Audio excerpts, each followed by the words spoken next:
Bugun videoya ham qo'ya olmadim, stories ham qo'ya olmadim. Sababi Rossiyadan kelgan paytim iftorlikka deb qo'chqor olgandim. Shu qo'chqarni bugun men patashkadan chiqardim.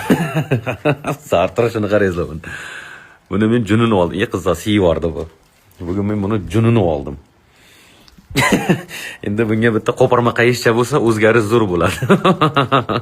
Bu shunchalar ham ko'rinmay qolgan ekan bu junni ichida. Buni olib keldim mol bozoriga chiqib, bu qo'lga o'rgangan ekan. Shunda darvozadan yetalab kirgan paytda shunday yaladi, rahmim keldida ekan, so'ymadim.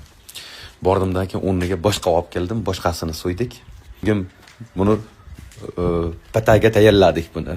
Endi bitta Qudag'ay topsak bu yoqqa bitta qo'parma qayishcha bo'ladi, ana keyin o'zgaradi. Nima deding? Ana shunaqa like bosib qo'ying. To'ylar muborak. Svidaniyaga tayyor.